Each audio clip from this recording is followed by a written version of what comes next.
Welcome to Unit 3, Lesson 6 on thermal energy. By the end of this lesson, you should be able to demonstrate an understanding of thermal energy, identify the methods of transferring thermal energy.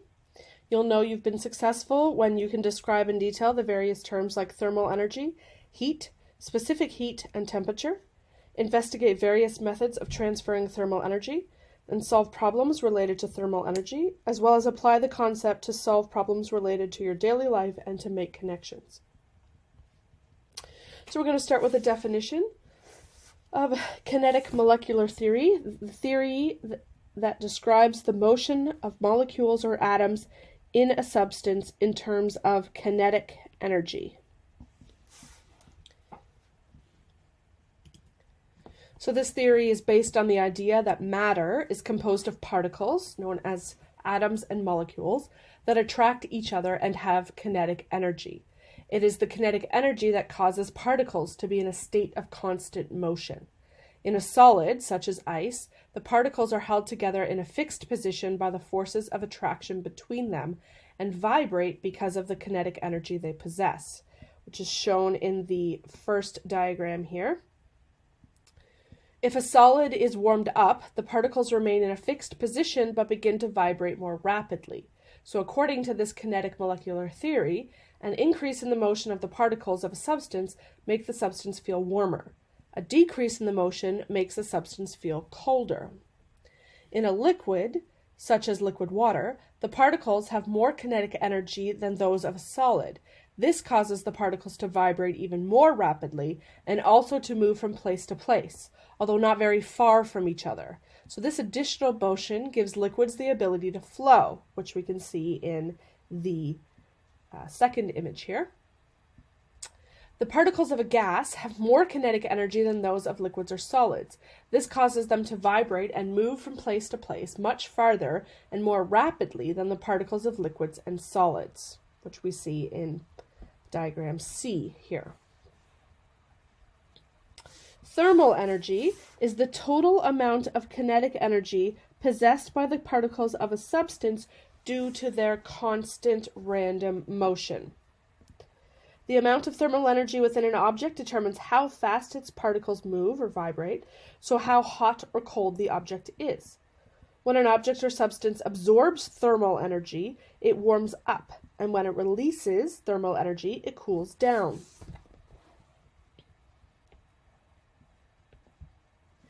Thermal energy can be transferred from a warmer object to a colder object, but not from a colder object to a warmer object. Okay, so we can see in this image here, if we have a substance and its kinetic energy is increased, then the speed is going to increase and its potential energy will decrease and its separation will increase. So temperature is a measure of the average kinetic energy of the particles in a substance. It's often measured using a mercury or alcohol thermometer. So it's important to note that we do use temperature in everyday life, the word temperature, and it doesn't quite mean the same thing, although it's actually a measure of the same thing. But we use it to say how hot or cold something is, when scientifically it's actually the measure of the average kinetic energy of the particles in a substance. So again, if the object is hot, the particles in the object will move very quickly, and as the object cools, the particles will move more slowly. It's also important to note that temperature is a measure of the average kinetic energy, not the total kinetic energy. The reason is that the particles of an object at a particular temperature have different amounts of kinetic energy. Some particles move faster than others.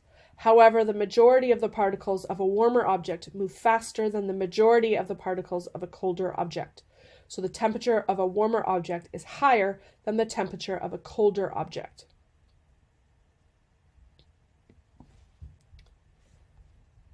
So a temperature scale. So we have the Celsius scale, The temperature scale based on the boiling point and freezing point of water is the Celsius scale. On the Celsius scale, pure water freezes at 0 degrees and boils at 100 degrees. The Fahrenheit scale is a temperature scale based on the boiling point and freezing point of brine, which is a salt water solution.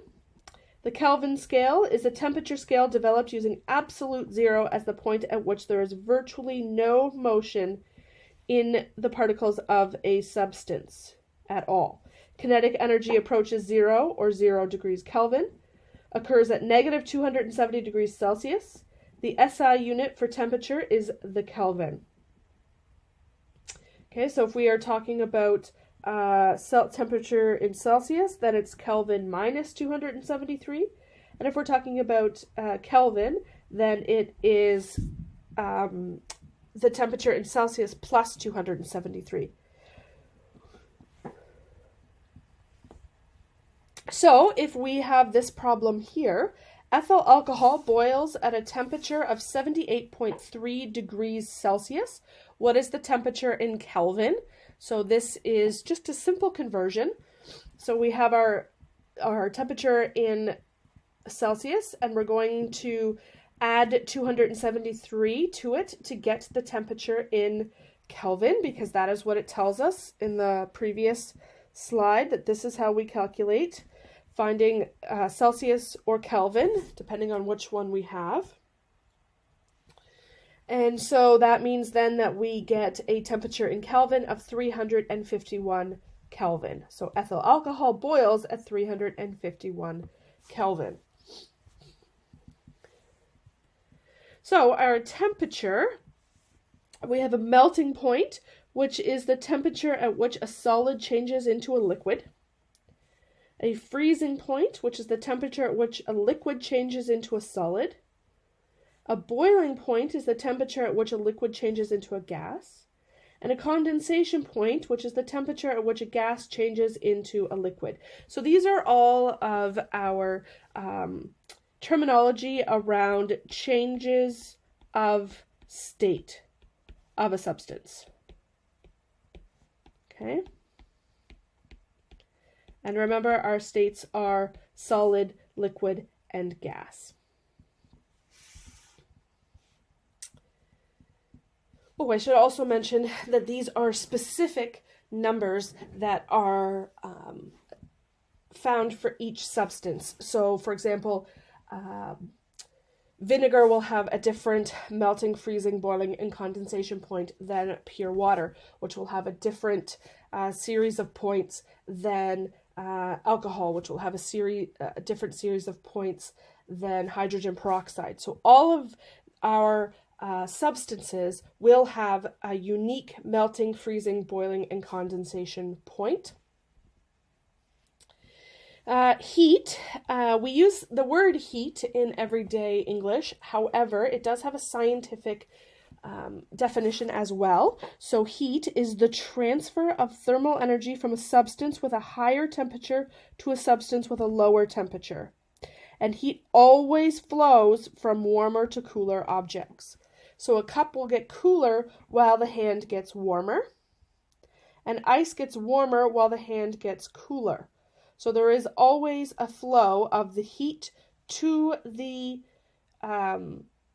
cool, and as the heat is moving, the hotter object will cool and the cooler object will get hotter. So we have different ways of transferring thermal energy. So we can do that through conduction, convection, and radiation. So we're going to start with conduction. So thermal conduction is the transfer of thermal energy that occurs when warmer objects are in physical contact with colder objects. So thermal conduction occurs when the fast-moving particles of a warmer material collide with the slower-moving particles of a colder material and make the adjacent particles move or vibrate fast and transfer thermal energy to them.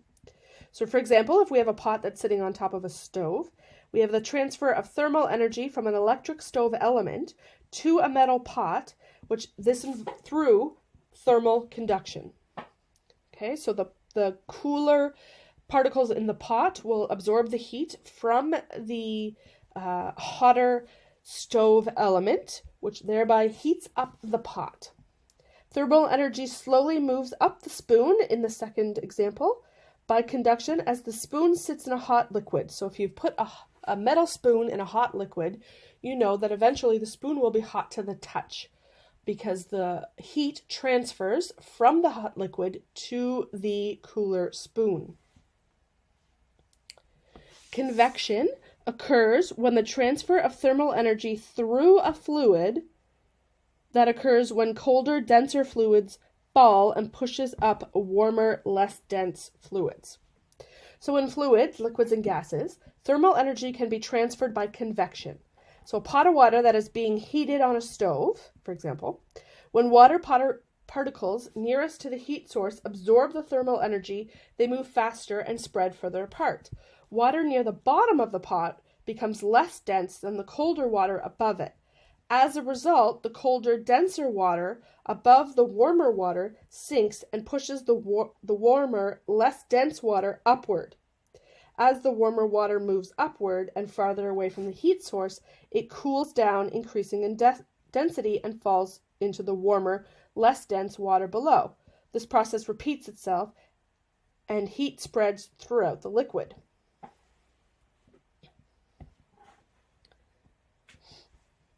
So convection currents also form in gases in the air and are responsible for ocean breezes and other winds in the atmosphere. When the sun's rays strike land, the air immediately above the land warms up and becomes less dense.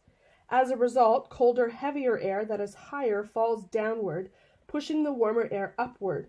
This process repeats itself as the sun continues to warm up the land, setting up continuous convection currents.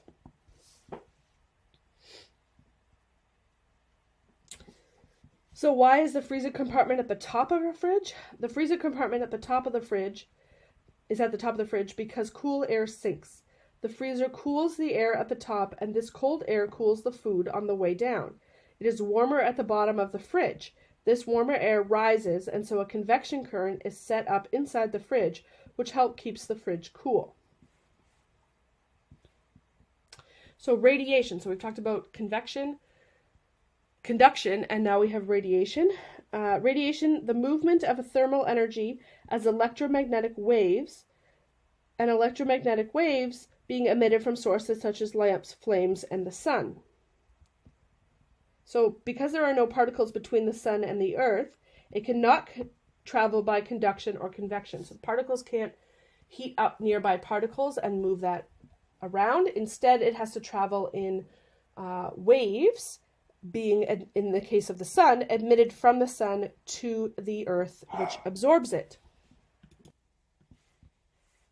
So conduction versus radiation versus convection. So conduction is a direct contact of particles needed. It's found in solids, liquids, and gases. And so, for example, the handle of a cooking utensil might get hot. Radiation is a transfer of energy by waves. Only radiant energy that is absorbed becomes thermal energy. For example, a light bulb from the sun.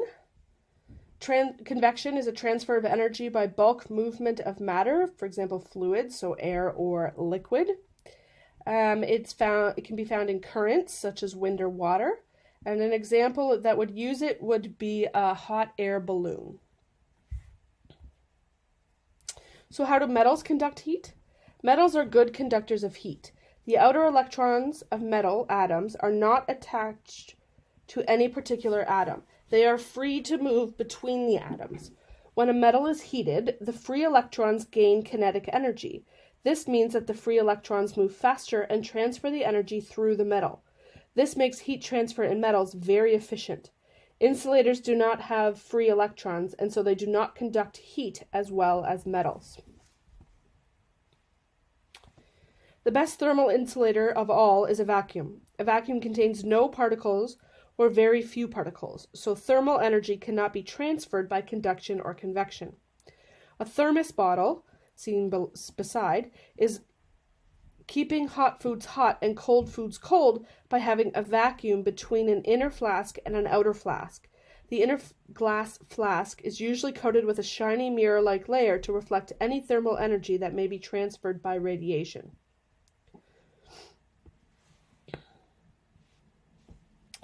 A specific heat capacity is the amount of energy in joules required to increase the temperature of 1 kilogram of a substance by 1 degree Celsius. The units are joules per kilogram degree Celsius. So some things heat up or cool down faster than others. Land heats up and cools down faster than water, for example. So we have a specific heat capacity is a series of given values. So we have some specific heat capacities here of common substances. So for example, we have water, ethyl alcohol, ice, aluminum, glass, iron, copper, silver, and lead. So water has a high specific heat capacity because water molecules form strong bonds with each other. Therefore, it takes more heat energy to break them. Metals have weak bonds and do not need as much energy to break them, so their heat capacities are significantly lower, which we can see in this particular chart. So the quantity of heat, Q, is the total amount of thermal energy transferred from one warmer substance to a colder substance. It is dependent on the temperature difference, the mass of a substance, and the type of a substance. So it's specific heat capacity. So we can think of this in this equation as the quantity of heat is equal to the mass times the specific heat capacity times the temperature difference. And our temperature difference can be thought of as the final temperature minus the initial temperature, or the difference between any two temperatures at a given time frame, even if it's not the initial and the final. So thermal expansion is the expansion of a substance as it warms up. A substance absorbs thermal energy, and some energy is transformed into kinetic energy, so particles spread out and increase in volume. So for example, bridges tend to have expansion joints to allow expansion during hot temperatures and contraction during cold temperatures. If not, then the bridge would buckle in the heat and would separate in the cold, and we don't want bridges to do either of those two things. Thermal contraction is the contraction of a substance when it cools down. So when substances cool down, their particles release kinetic energy to the surroundings, and the substance decreases in volume. So spaces between concrete slabs on a sidewalk or a driveway keep sidewalks from cracking when they expand in the heat and contract in the cold. So we've reached the end of this lesson. Be sure to complete the quiz below the lesson, and if you have any questions, please be sure to contact your teacher.